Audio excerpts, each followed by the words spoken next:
Hello, I'm Florencia Fascioli Álvarez, and I'm delighted to be participating in this conference for the first time. My presentation is called Accessible Filmmaker Towards the Definition of a Professional Profile, and I will be presenting some of the first results of my ongoing research on accessible filmmaking and the inclusion of this approach in filmmakers training. Without losing a general perspective, I will be focusing Uruguay, the country where my research is based. So I will share my presentation now. Well, to begin with, I will briefly introduce the accessible filmmaking approach, some accessible film projects indicators, as well as a quick review about the training opportunities that already exist in this model. Secondly, I will explain the aim and the methodology used for the study. Then I will present the main results obtained, and finally the conclusion, which attempts to answer the research questions and the objective. Accessible filmmaking is an alternative film approach that proposes a proactive, collaborative, and inclusive model for the creation of translated and accessible films. As part of this proposal, it develops new figures like the Director of Translation, Accessibility and Translation, the Disability Consultant, and the Accessible Filmmaker. Although several filmmakers have adopted the accessible filmmaking model in their work, a professional profile has not yet been defined and training is still limited. This model is distinguished by two specific characteristics: the proactivity and the collaboration in relation to translation and accessibility. And what does it mean? There are at least 4 indicators of a film project that adopt this model. First, the anticipation. There is an early planning of the actions that involve translation and accessibility, and this early planning is conceived, designed, and executed prior to the distribution stage. Within this, there could be projects that include it in the development, pre-production, production, post-production, or in the pre-distribution stages when the picture is locked. The initiative, understood as a determinate action to work on translation and accessibility as areas involved in cinema. Initiative can be linked to strategic, political, or social awareness decisions, and to maintain the control over the film. The collaboration or the exchange, because there is an exchange between media accessibility experts and the film's creative team.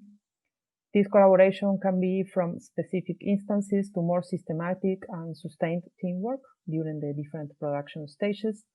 In any case, it links professionals who have historically had little or no contact.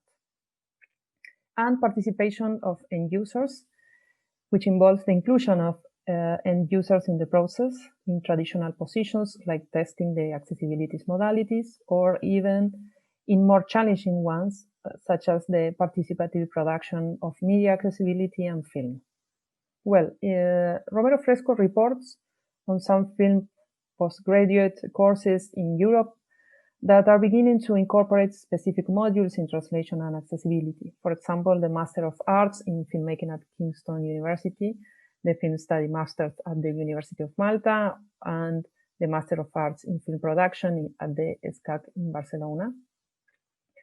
But, however, in general terms, we can agree that film training overlooks translation and accessibility as areas involved within the filmmaking process, resulting in professionals that in most cases ignore the impact this has on their films and on end users' experience of these films.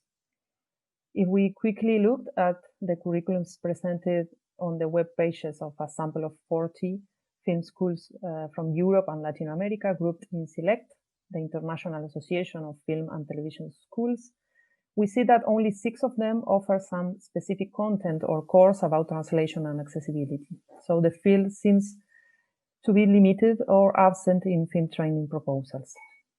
In this context, we propose the following research questions. Who are the accessible filmmakers? How do they manage the creation of translated and accessible versions of films? What technical and aesthetic challenge do they have to face? So this study has the aim to explore whether there are certain specific skills developed by filmmakers working on Uruguayan projects where an accessible filmmaking approach is adopted. To do this, a qualitative methodological approach was used. In deep, semi-structured interviews were conducted with 8 people from 7 Uruguayan film projects where the accessible filmmaking model was intuitively adopted. The reason why these projects included accessibility from early stages is because since 2016, Uruguay has developed 3 public policies that give funds to create an accessible version of the films with subtitles for the deaf and hard of hearing, audio description, and Uruguayan sign language.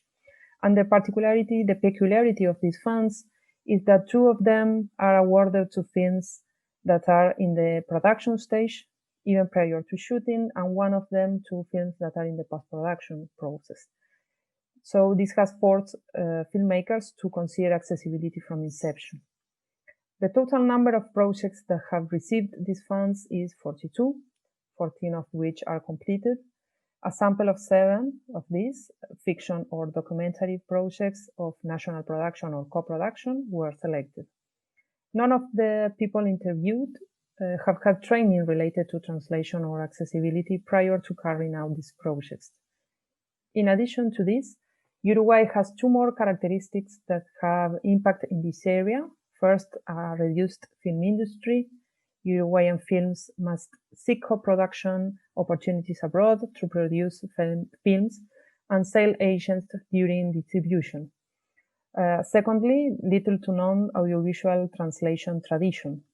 In the audiovisual translation field, professional development and training are limited, and paradoxically, the few training offers that exist in the different modalities of translation have arisen within the framework of communication or technical degrees in sign language interpretation. Well, the results, I structured the descriptive analysis in several categories. First, which roles are interviewed? The members of the crew that have been involved in the translation and accessibility processes are mostly executive or manager producers and directors. These figures are linked from the development stage, actively exchanging with translators in the translation of the screenplay and other production documents. In the case of audio descriptions, subtitles for the deaf and sign language, other professionals such as the editor, the sound designer, and the post-production supervisor also take part in tasks such as casting, recording and mixing the audio description with the original soundtrack, the adjustments of some visual aspects of the subtitles like the position, the font, the size, the embedding of the sign language interpreter on the image, and the creation of the final accessible DCP, digital cinema package. Well, second, translation and accessibility are viewed as processes with different objectives. Due to the little knowledge on the subject, accessibility is not even understood in its traditional and particularistic view as a modality of translation. Translation has a direct relationship with the production process and the need for internationalization in the context of a small market, while accessibility is a process financed by a public policy aimed at eliminating access barriers and dedicated exclusively to populations with disabilities, and the latter being due to the conceptualization behind these state public funds. Well, an awareness due to the scarce development of audiovisual translation in the country and the fact that filmmakers are linked to accessibility for the first time when they received a public fund, there is usually a great ignorance of what both areas imply and to what extent they are linked to film projects. Filmmakers do not know who the media accessibility experts are, what they do and how they do their work, how much does it costs, and how long it takes. This ignorance consequently brings about an unprofessional conception of the translation area. Sometimes producers select when in the process to professionalize the task with a translator, and when resolve it in a homemade way to lower the costs. In this sense, there is an underlying idea that anyone who knows the language can do a translation process, and that there are documents that require professionalization and others that do not. They define what is translated strategically, depending on the moment in the process, the funding available, the type of document, and where that document is directed. Can everything be accessible? This question arises from several of the interviewees, revealing a reflection on where there are projects to be made accessible and others that are not. And what does this depend on? The film narrative and aesthetics, the productive and commercial process, the director's intention. There is not one clear answer. For some, all projects have the potential to become accessible. For others, not. It depends on the scope of the projects and even on the characteristics of the film to be shot. In this sense, a relationship is proposed between the incorporation of translation and accessibility in early stages and how structured a project is, leaving for fiction with a more stable production structure a simpler possibility of incorporating this from inception. This is seen as more difficult in a documentary production process that can be based on a more spontaneous and less precise script. Well, the forms of collaboration. Collaboration between creative teams and media accessibility experts happened in a variety of ways with various levels of involvement. At a simpler level, the filmmakers had to provide information in order to organize the translation workflow. For this, communication channels were established to favor exchange and decision making. In our cases, it required involving certain technical roles of the creative team to finalize accessible products. Some directors were involved in the writing and supervision of audio description script in collaboration with audio describers. Most of them believe that this is the best place to contribute to the process and could be linked to the well-known process that filmmakers do in screenplay writing. The intervention of the audio description script involves aspects such as clarifying the director's intention, deciding the tone, the type of voice, the narrator gender, etc. In the case of producers, they are involved in selecting suppliers based on the characteristics of the project and delivering different materials to media accessibility experts and agencies. Also, they are involved in more complex tasks, such as organizing the accessibility workflow until the exhibition phase. Besides, they consider aspects related to budget and financial support and the projection of translation and accessibility as commercial value additions. Staying in control, all interviewees agree that maintaining control over translation and accessibility is part of their job. Almost everyone agrees that a bad translation has a negative impact on their projects, so this is not an aspect to be left to chance. However, ignorance does not help to clarify how to maintain the control without losing sight of all the parts involved and without interfering with the work of others, especially the media accessibility experts. Filmmakers alternate between delegating and entrusting the task and negotiating when they feel that part of the technical decisions are not in line with their film. In any case, everyone stresses the need to have information about how the process is being done in order to better understand what is happening and respect the work of others. Early conception and impact on the film. Some of the interviewees assert that the ideal time to incorporate accessibility is in the pre-distribution. Others venture to understand that this may be involved from earlier stages, even in development. Likewise, they acknowledge the difficulties of leaving accessibility for the end of the process, like frames that are not designed for interpreters or insufficient spaces for audio description.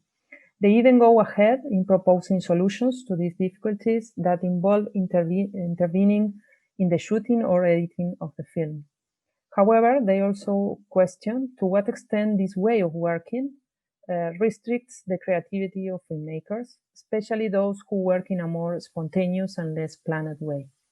Therefore, we return to the idea of a possible relationship between the types of cinematic projects and the adoption of an accessible filmmaking model. And finally, the impact on the audience.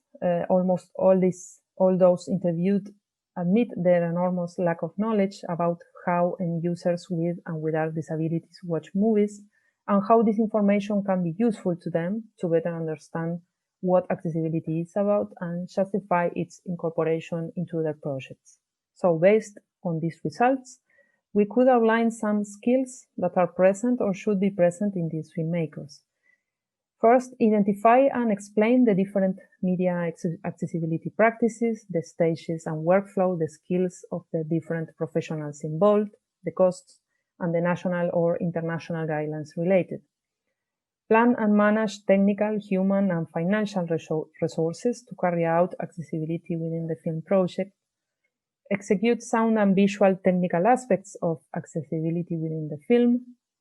Identify and explain the historical link between audiovisual translation and media accessibility, and the wide and universal notion of accessibility in which an accessible filmmaking approach can be framed. Identify the impact that these tools have on the film, but also on the film project as a whole. Evaluate the challenges and plan how to add accessibility from early stages, depending on the project's characteristics, like the scale and type of production, the work style of the team, and especially of the director, etc. Design a form of collaboration at each stage and establish the mechanisms for that collaboration. Delineate the forms and mechanisms of control over the accessibility process, seeking a balance between considering the director's intention of the film and respecting the work of other professionals involved. Recognize creative trends in accessibility and reflect on their impact on the creative process of the team. And finally, identify the target audiences, their accessibility needs, and how they consume audiovisual content. To conclude, some of these skills are consistent with the initial proposal of Romero Fresco, but I would like to point out three aspects. First, the centrality that film projects' characteristics could acquire as variables to evaluate how to adopt an accessible filmmaking model. Second, the impact that public policies which consider accessibility from inception could have on the way filmmakers work in this field. Third, the possibility of establishing three different profiles instead of a single accessible filmmaker. A first profile oriented to planning and managing the workflow, the human and financial resources. This person should also consider a strategic view at accessibility as a benefit, not only as an inclusive proposal, but also as an added commercial value for the film. A second profile should be oriented towards participation and control over accessibility process from a creative point of view, which safeguards the original intention of the director. And a third profile associated with the technical resolution on the image and the sound of certain media access modalities that must coexist with the film. Undoubtedly, these profiles will depend on the characteristics of the project and the configuration of the crews. So in the future, I will be complementing this data with focus group with members of the crew in order to validate these three different profiles and skills and reflect on aspects such as creative media accessibility, collaboration, and intervention on the film. So thank you very much. And if you have any questions, I will be glad to answer them.